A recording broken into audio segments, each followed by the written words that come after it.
ঋতু অনুযায়ী সৃষ্টি হোৱা প্ৰত্যেকবিধ খাদ্যই আমাৰ শৰীৰৰ কাৰণে খুব বেছি প্ৰয়োজনীয়।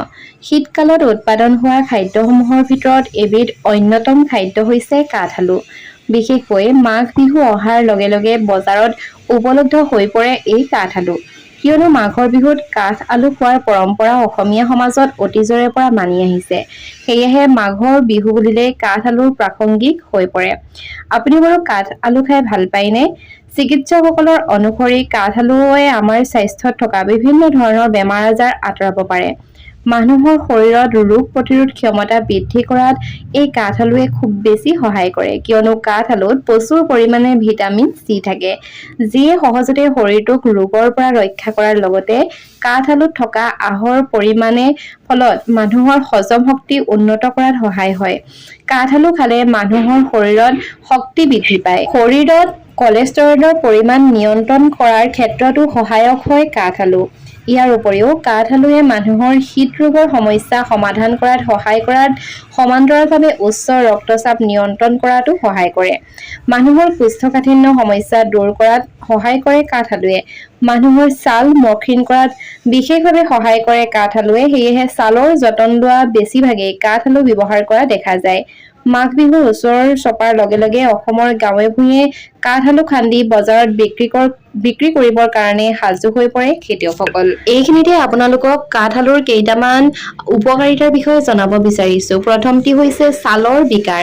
কাঠআলুৰ গুৰি কৰা প্ৰকাৰ পৰম্পৰাগতভাৱে ছালৰ বিভিন্ন স্থিতিৰ চিকিৎসাৰ বাবে ব্যৱহাৰ কৰা হয়। আপুনি ইয়াক ফুহা উপশম কৰিবৰ কাৰণে নাইবা ফুহা উপশম কৰিবলৈ আপোনালোকে স্থায়ীভাৱে প্ৰয়োগ কৰিব পাৰে।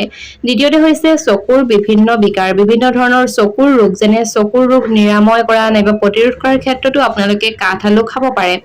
কাঠআলুত বিভিন্ন ধৰণৰ এন্টি অক্সিডেন্ট থাকে। কিছুমান শ্বাসতন্ত্ৰৰ বিকাৰ অৰ্থাৎ বিভিন্ন ধৰণৰ চিকিৎসা নাইবা আৰোগ্যৰ কাৰণেও কাঠআলুক ঘৰুৱা প্ৰতিকাৰ হিচাপে ব্যৱহাৰ কৰা হয়। ই হাঁপানি, কাহ আৰু টনচিলাইটিছৰ চিকিৎসাৰ কাৰণে খুব বেছি ভাল। কাঠআলু খালে আপোনাৰ শৰীৰত বিভিন্ন কাম কৰিব পাৰে, যাৰ ফলস্বৰূপে স্বাস্থ্যকৰ হৃদযন্ত্ৰ হ'ব পাৰে। প্ৰথমতে ই আপোনাৰ তেজৰ কলেষ্ট্ৰলৰ স্তৰ হ্ৰাস কৰিবলৈ সক্ষম হোৱা যেন লাগে। আন এটা কথা হ'ল ই আপোনাৰ ৰক্তচাপ নিয়ন্ত্ৰণ কৰাৰ ক্ষেত্ৰতো কিন্তু সহায় হয়। গতিকে আপোনালোকে যদিহে কাঠআলু নাখায় তেনেহ'লে নিশ্চয়কৈ কাঠআলু খাবলৈ চেষ্টা কৰক। পাচন তন্ত্ৰৰ কাৰণেও কাঠআলু খুব বেছি ভাল। কাঠআলুৰ পৰম্পৰাগত ব্যৱহাৰ কিছুমানো আছে।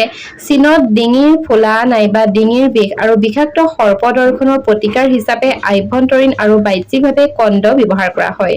ফুঁহা আৰু জ্বৰৰ চিকিৎসাৰ কাৰণেও এই ফল ব্যৱহাৰ কৰা হয়।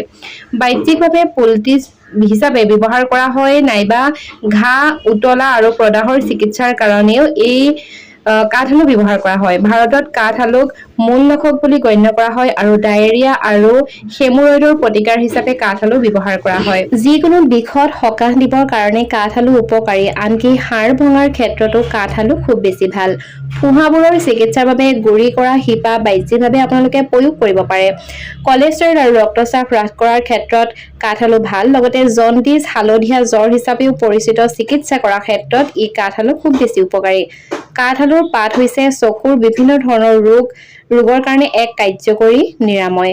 কাঠআলু হৈছে স্মৃতিশক্তি বৃদ্ধি, এন্টি এজিং, কোষ্ঠকাঠিন্য আৰু জ্বৰৰ বাবে ব্যৱহাৰ কৰা এক ঔষধ। লগতে কটা আৰু ঘাৰ ক্ষেত্ৰতো কাঠআলু ব্যৱহাৰ কৰা হয়।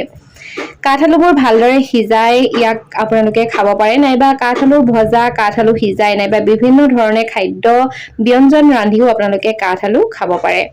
ইমানবোৰ ভাল গুণ থকাৰ পাছতো কিছুমান বস্তুৰ ক'ৰবাত কেতিয়াবা অপকাৰী গুণো থাকে। ঠিক তেনেকৈ কাঠআলুৰো অপকাৰী গুণ আছে। বিশেষকৈ ভুল পদ্ধতিৰে সেৱন কৰাৰ ফলতহে এনেসমূহ অসুবিধাই দেখা দিয়ে, যেনে বমি, পেটৰ বিষ, ডায়েৰিয়া ইত্যাদি হ'ব পাৰে। গতিকে আপোনালোকে ৰ'দত শুকুৱাই পানীত সিজাই পানী নিৰ্গত কৰিহে কাঠআলু খাব। নহ'লে অতিমাত্ৰা সেৱন নাইবা অংকুৰিত আলু খালেও কেতিয়াবা স্বাস্থ্যৰ গুৰুতৰ ক্ষতি হ'ব পাৰে, যেনে তেজত চেনি বৃদ্ধি নাইবা ওজন বৃদ্ধি।